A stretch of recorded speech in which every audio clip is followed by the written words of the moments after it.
Welcome, everybody, to the interoperability portion of Frontiers. I would bet that almost everyone on this call is A, wishing they were not looking at a screen for the fifth hour straight, and B, has work groups using Microsoft Office tools. And if you're not using Office, you're working with customers, partners, or vendors who do. The question we're going to answer today is, how do you maximize the productivity of your work groups and the value of that investment in Office by selecting and using the best collaboration platform, Slack? Hello, my name is James Colgan, and I'm the Director of Product Management for Interoperability here at Slack. Today, I'm going to be walking us through how you as IT leaders can better help your users to be more productive using Office, with some new features soon to be released. We'll be joined by Brian Liebert, a Senior Solutions Engineer at Slack, who will give you a sneak peek into these features with a demonstration. I promise I'll get through the slides as quickly as possible. Finally, we're honored to be joined by James Wakeling from Viacom CBS. He is the Senior Director of IT at Viacom CBS and has successfully deployed Slack with Office to great effect. We'll have a conversation about how his team has helped his company develop more sophisticated workflows built on Slack and Office, what the impact there has been, and how he's thinking about how to make his users more productive and happier, especially in this work-from-home environment. As I mentioned, we will be talking about new features in development, so we have to put this slide in here just as a gentle reminder that what we're talking about is for informational purposes only. Okay, enough of that. On with the talk. First of all, right at the top, we have to recognize that your job as IT leaders is really, really hard. Someone much brighter than me once said that software is eating the world, and they were right. And you have all risen to the challenge of deploying, maintaining, and supporting hundreds of applications and cloud services in your companies. You have powered a best-of-breed approach to ensure your users have the right tool for the right job. This is an incredible feat underpinning the success of your respective companies. But let's face it, as a software industry, we need to do a better job for you and your users. Software doesn't work well together. It just doesn't. With this proliferation of products, we, as a software industry, have placed a huge burden on you and your users with a lack of real interoperability. And because of this, nearly 2/3 of your users waste over 30 minutes every day switching between tools. That's incredible. Hours every week wasted creating absolutely no value for them or your companies. This is enough to make a CFO's blood run cold. Well, a little colder anyway. This problem is on us as a software industry, and this is why my team is working hard to deliver interoperability across the most heavily used tools in the industry, many of them within Office. 70% of Slack customers are Office customers. And our customers, you and your colleagues, use Slack's interoperability with Office tools to eliminate that wasted time we talked about, those 30 minutes every day for every user. How can you do this? Our customers have found that it starts with Slack as the foundation for collaboration. And then with IT oversight, users integrate their productivity tools of choice to streamline workflows, eliminate information silos, and make work groups more productive overall. Slack enables this for any productivity tool, and it's especially good with Office tools. With this, we're able to realize our CEO's vision. With Slack interoperability, your company is able to maximize the return on the investment you make in all of the other tools you license. That's what you're able to do with Slack. But let's get pragmatic. And there's nothing more pragmatic than sales. An old friend of mine, a VP of sales, once taught me the most important lesson in sales. There's only one real killer of deals, and that's time. For sales teams today, in this work-from-home environment, There are a lot of things that are simply beyond our control. And the simple fact is that across the board, sales is getting harder. According to recent research from LinkedIn and others, traditional outreach is becoming less effective. Buyers are less willing to spend time with salespeople, and sales cycles are getting longer. As an IT leader, you can play a vital role in helping sales teams get past these headwinds by optimizing for digital-first connections to their prospects and customers, and by moving with unprecedented speed to get a deal across the finish line. Let's dive deeper into what this looks like, starting with the pain points of sales teams today.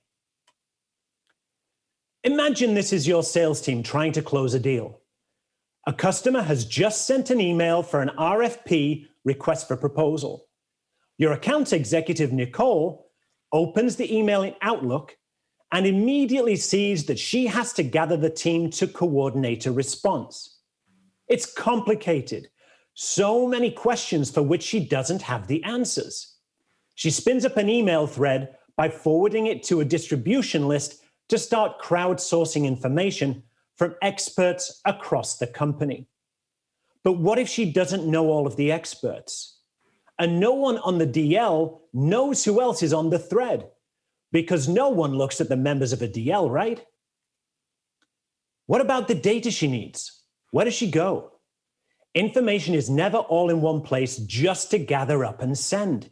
It's in email threads, personal OneDrive folders, Sharepoint sites, and there's valuable information in SaaS applications like Salesforce. Bringing all of this data and knowledge together is time-consuming and error-prone. All of this adds up to emails going around and around, and while time keeps on ticking, the prospect is getting impatient. To stop wasting time, Nicole schedules a meeting. But who's available? Do we have everyone we need? If you don't explicitly invite them, a key holder of information will not know and not be able to help. All of this causes overcommunication, more wasted time, and unnecessary or unpredictable meetings in an attempt to wrangle it all together.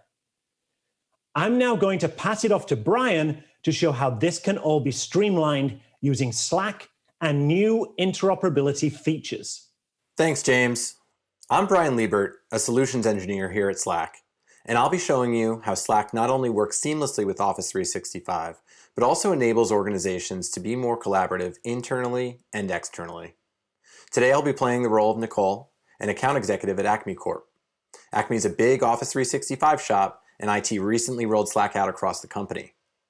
Like most salespeople, Nicole is focused on building relationships with her customers and driving revenue by winning new deals. Before Slack, teamwork happened in islands across Acme, and getting the right support from the company was challenging. Let's dive in and see how Nicole uses Slack and Office 365 to build trust with her customers and win deals. Acme's all-star IT team has enabled the OneDrive, Teams calls, and Outlook calendar integrations for Slack. And Nicole starts every morning by looking at her calendar. From the Outlook calendar app, she can see her day, schedule meetings, and get reminders for upcoming events. With one click, Nicole can even join a Teams meeting directly from Slack. Hi there. There's a big presentation to simple enterprises today, and the team has been working on finalizing their proposal. Nicole can see there's a new message in the accounts channel, so let's see if the team has an update.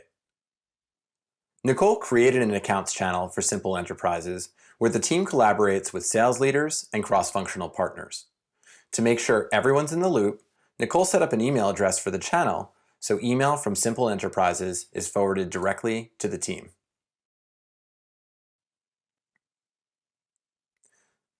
And it looks like Jim, their CEO, just sent us a message. They want to double their user count, but there's a catch. We need to change to the product. Being in sales, Nicole doesn't know who to reach out to about this. In fact, a simple request like this could clearly slow down or kill her deal. Fortunately, Slack makes connecting across the organization easy. Nicole can write a message and mention the team she's trying to reach. Let's see what they say.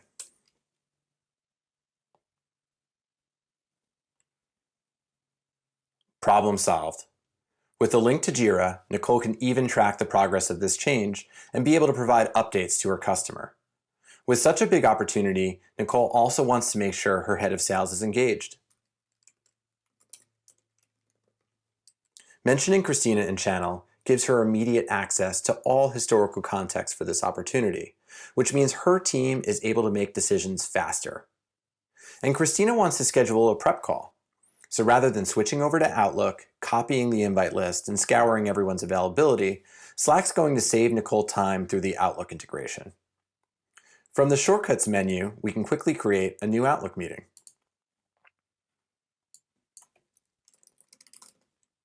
Slack will automatically pull in the channel members, show times that everyone on the team is available, and let Nicole set up a Teams call. With invite sent out, Nicole can start a thread to plan for the meeting. This ensures the team is aligned for what they'll be delivering to simple enterprises, and Nicole can now work with her partners on the business desk to see if they can get approval for that discount. To do that, Nicole will head over to the Sales Approvals channel.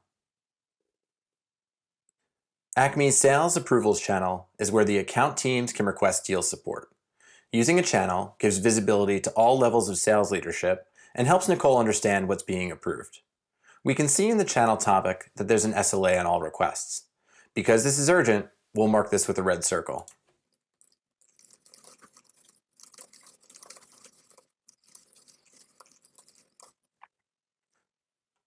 Nicole can use the file picker to natively share files from OneDrive, Sharepoint, or Teams.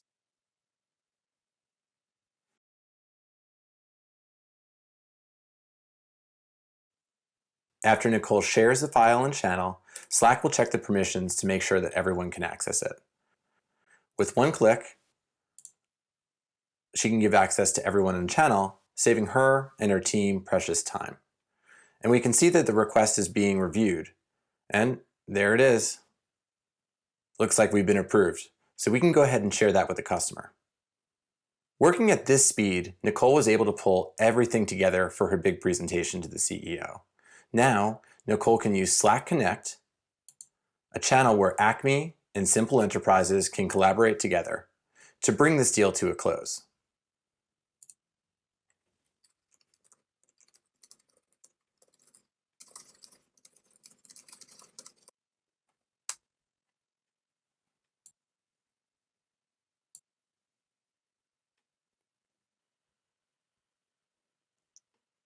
And there you have it. That's Slack Connect for the win.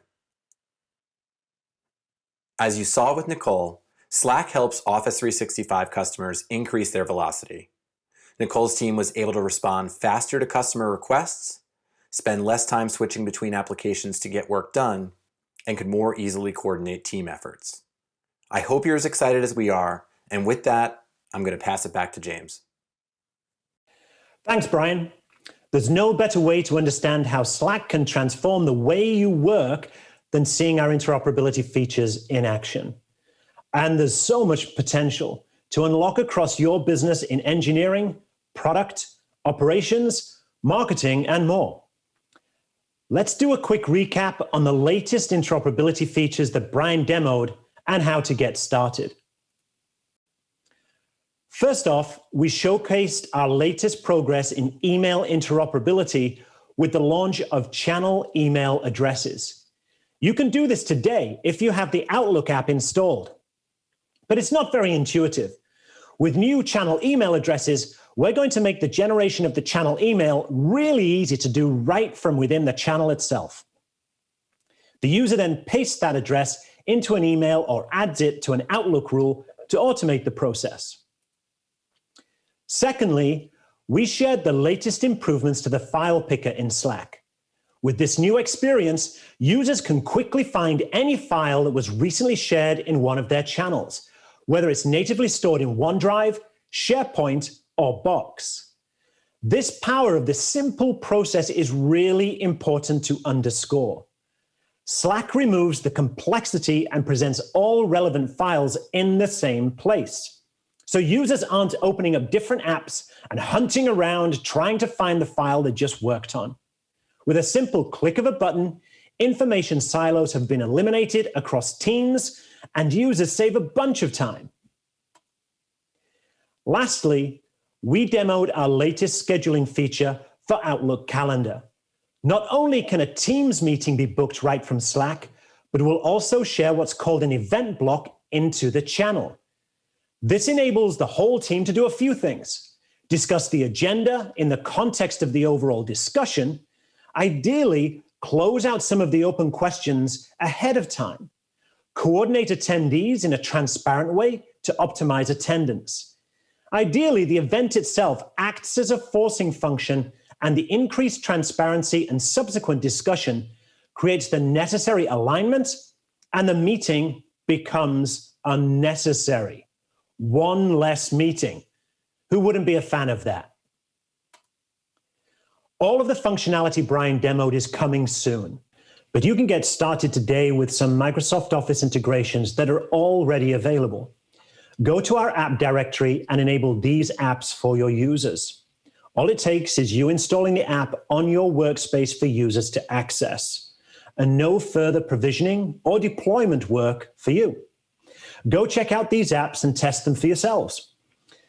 Now that you've heard about all of the potential interoperability in Slack and how to get started, I'm excited to close this session with a customer discussion with James Wakeling from Viacom CBS, who can share his experience bringing Microsoft Office tools into Slack. Hello, James. Let's kick this conversation off with just a bit of background. Do you mind sharing a little bit about yourself, your role, and some of the examples of how work groups within Viacom CBS collaborate? Sure, yeah. So, as you said, Senior Director of IT with a focus on systems engineering and strategy around collaboration and employee experience. Over the years, I've grown out of support roles initially and then into deeper engineering roles, and then, of course, strategy. And so throughout that time, I've always had a focus on people. And in particular, the gap between non-technical and technical. So I find that IT generally, we're very good at solving our own problems, whether it be with workflow automation and so on, but there's often a big gap when it comes to solving some of those problems for non-technical people. So that's really where I'm focused. And then in terms of the workflows we have within Viacom CBS, there's a vast array. We have just about every collaboration tool you can imagine. That's partly because we've merged IT teams over the last couple of years, and we've merged companies, Viacom and CBS. So we are working our way through that complex platform of tools, putting Slack at the center of it and integrating our applications, our workflows, and custom developing tools per the requirements of the groups that we meet with. That's phenomenal, an incredible dynamic environment that you've worked really hard to establish. What do you think drove your organization's interest in Slack in the first place? We tend to select tools in a very pragmatic way. So we approach it, it's a data-led approach, and we do not hide away from shadow IT. So Slack has gone through some phases with us. It started out within my division, which is the digital division of Viacom CBS. Of course, within engineering teams, I think at early days, a lot of engineering teams got into Slack to start plugging in integrations to monitor their websites or whatever it might be, and to develop upon it. But that naturally leads to growth into other teams as they start to realize how they can use Slack and more as a chat tool and a way to communicate to larger groups and so on. So that initial starting point within the digital division grew and grew and grew naturally.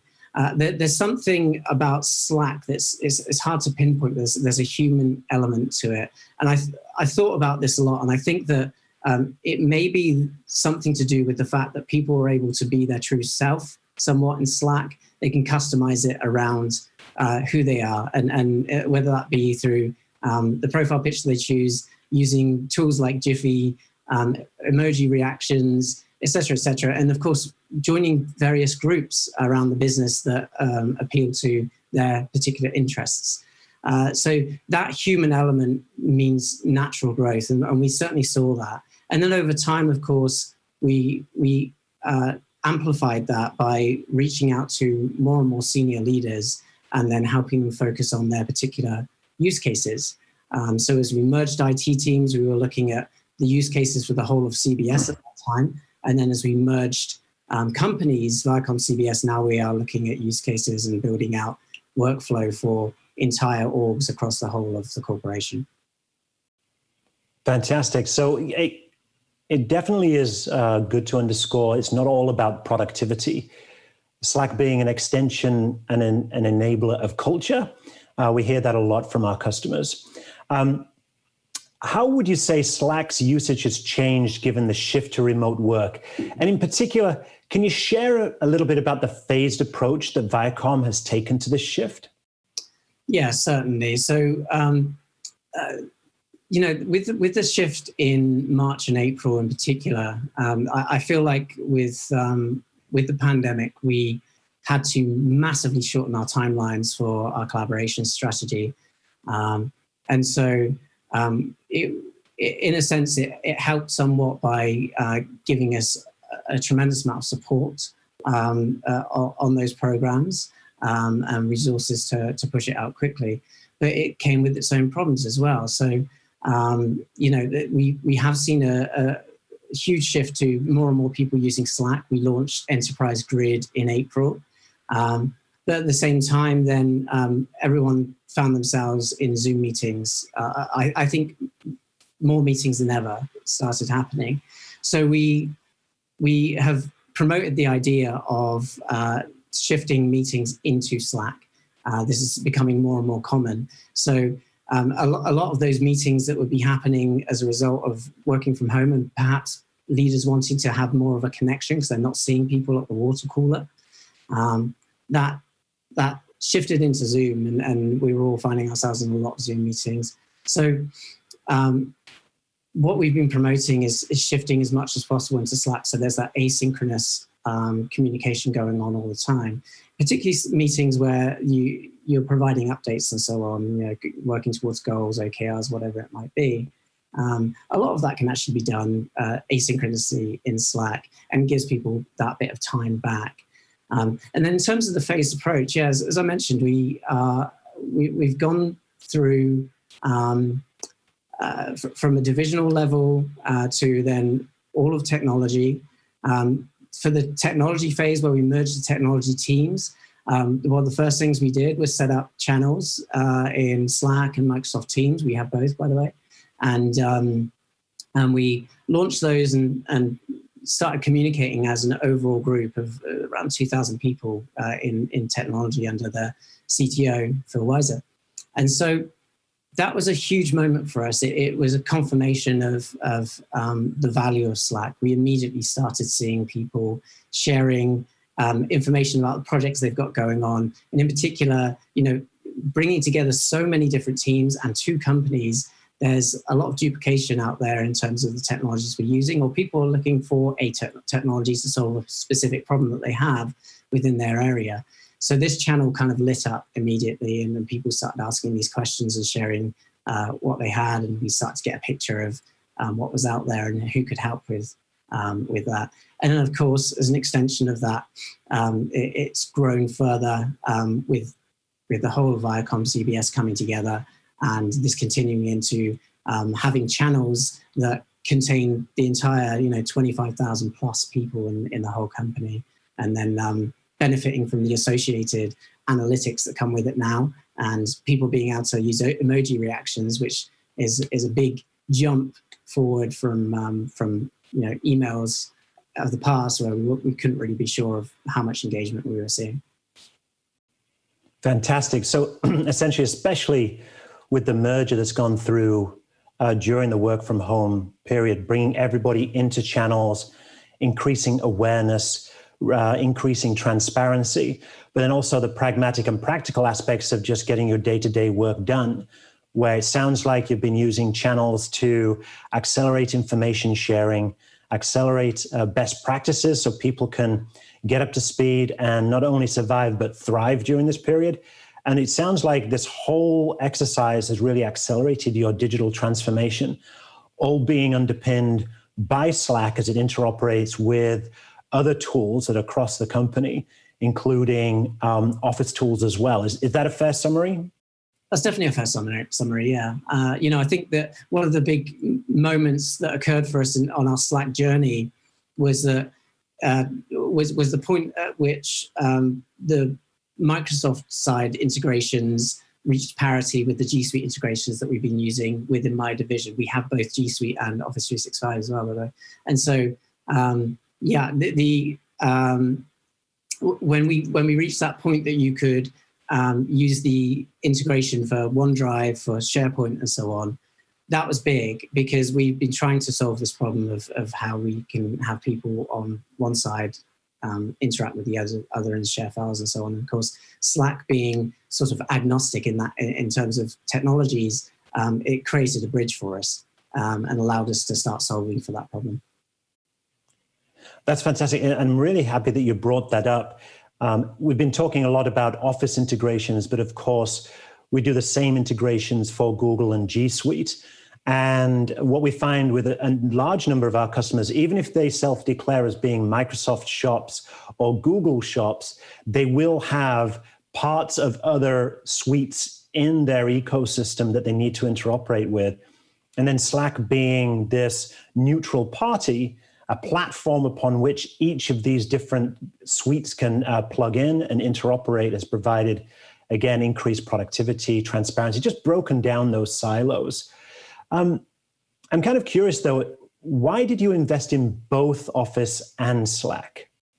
Yeah, so, Office, I think, to an older company, a large corporation, it's in the DNA of the company. There's many people that have been using those products for 20 years.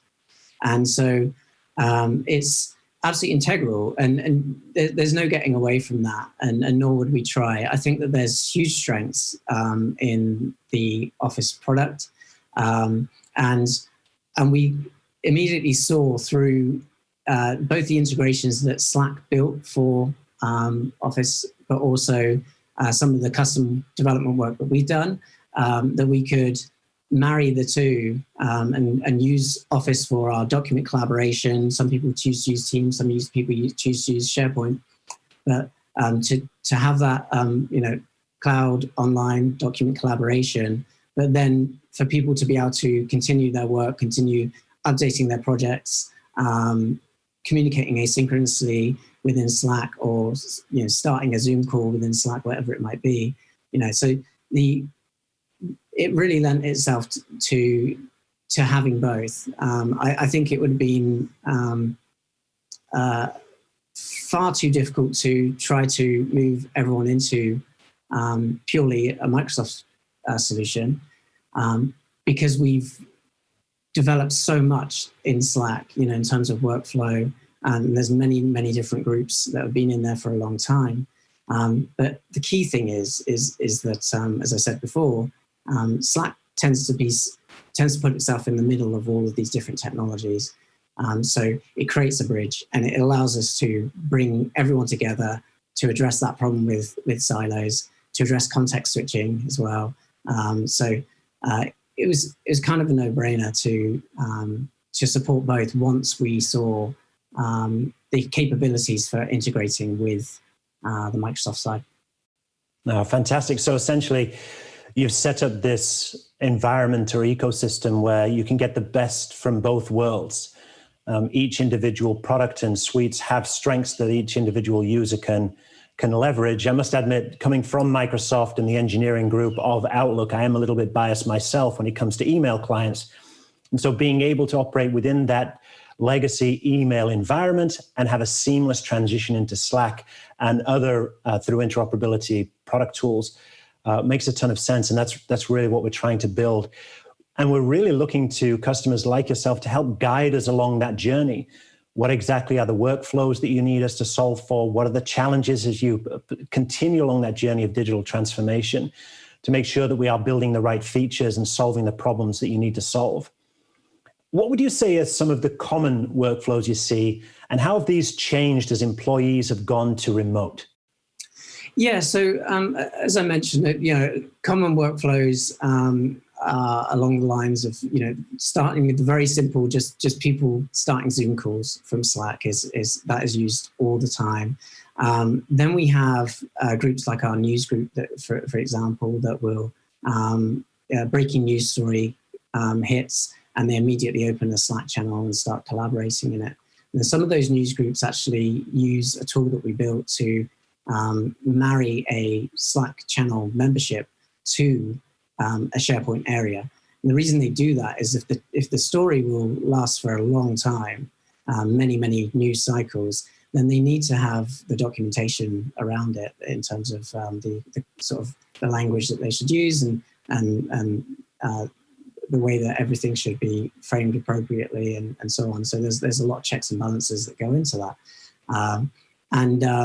So they will start in Slack, but then link a document repository so that as the weeks or months go on, something like the impeachment story, for example, then they can keep that linked in that way. Perfect. And something that's maybe less intuitive is working with external agencies, companies, partners, vendors, etc. How does Vicom CBS do that using Slack? Yeah, so we've been using shared channels since the get-go, since that was released, and now we of course have Slack Connect, so we're starting to use that. Again, it's just been phenomenal. We have certainly over 100. I'm not sure the exact number, but certainly over 100 other companies connected to our environment. Nice. And so. Again, this is huge because it's one of the key tenets that my group are going after all the time is to solve for that context switching problem that you mentioned earlier on. And so the more we can bring all of that communication and those application integrations into a channel, the better it is for everyone. The more everyone can focus and get back to the job that they're supposed to be doing. I think we're very mature on that path in terms of using Slack Connect, and there's a steady stream of people requesting shared channels all the time. In fact, part of the launch that we had, as we launched Grid, we set up a help channel, very transparent way to do IT support. We set up a help Slack channel, and everyone started using that channel to ask questions. We have a little bit of automation in there so that they add a red, amber, or green icon to let us know what the priority is. And if it's a red priority, then that will lead to other channels getting a message to let the support teams know that we've got an urgent issue going on.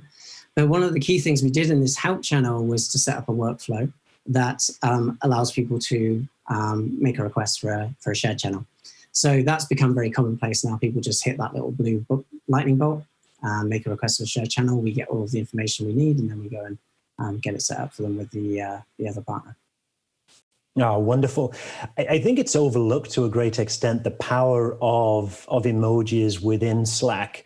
As you mentioned, it's not just a matter of being able to express yourself, but you can build workflows off of those emojis, making sure that as somebody says, okay, this is the status of a particular aspect or a request or a bug or an issue, that can subsequently automatically fire off messages to the relevant people so they can jump on to whatever issue, request, or bug that's been raised by the requester. It's not just about expressing yourself, but there's a tremendous amount of automation and productivity that can come from these what would appear to be frivolous things, but they're very, very powerful. So getting back to a subject close to my heart, what would you like to see come next from Slack in terms of operability? What are the things that you could get excited about?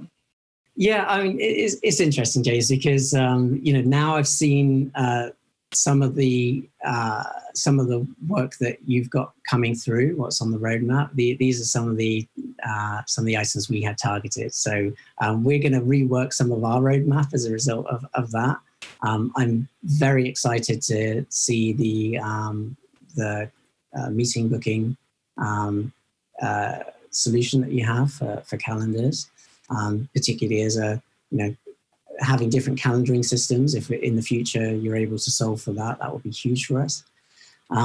So we're somewhat back to the drawing board in terms of our roadmap. Where we're focused right now is at the C level.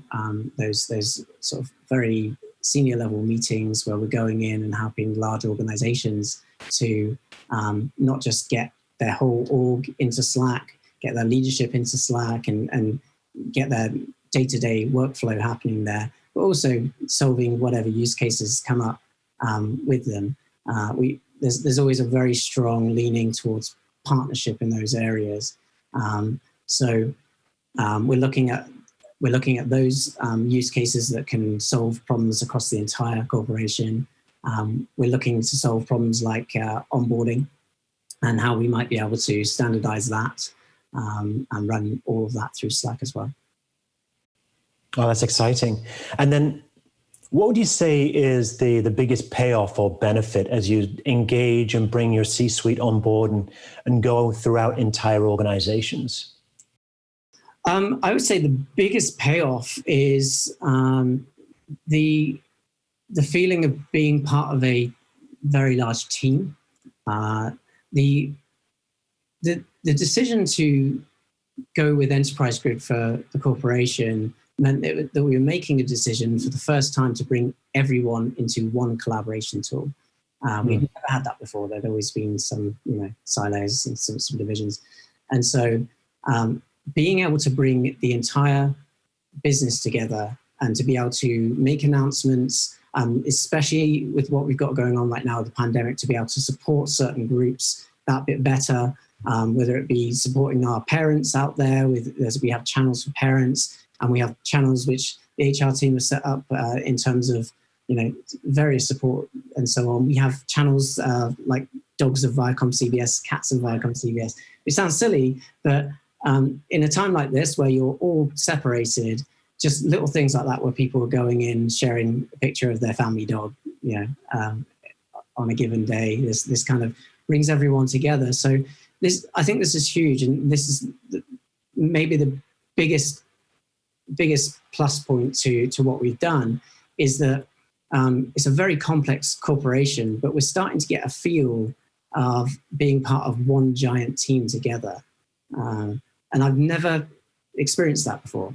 I think that it's maybe not quite been possible in very large organizations to do that before now. So I would say, bringing together everyone together in those very large public channels has been huge for us. Oh, that's fantastic to hear, and even a little touching. I mean, I've got two little ones upstairs going through Zoom teaching right now, and it can't be overlooked, the humanity that goes on within a corporation. And it's fascinating to hear you say that it's through the deployment of Slack that for the first time you felt like it's a real integration of the company across all of the various different silos. You're a global organization moving at incredible speeds. I can imagine individuals on individual teams feeling quite isolated sometimes as they're chasing down a story or following up with a lead, etc. But then Slack has enabled that individual or that smaller team to feel part of something larger than themselves, which is extremely empowering. Thank you for sharing that. So, looking forward into the future a little bit for Viacom CBS, you're looking to engage with the C-suite, you're looking to go org-wide. If you think of different workflows or the types of scenarios you'd like to see Slack solve, either our functionality or just a way that you're applying it. Is there anything that comes to mind that you maybe want to share with everybody else in the audience? The onboarding side of things is I think huge for us, being able to have a way to bring people in, and the first thing they do with the company is start in Slack, and they find their way into whatever interest groups that they may need, and they're connected to their buddy, they're connected to their manager. I think that is huge. Aside from that, in terms of workflow,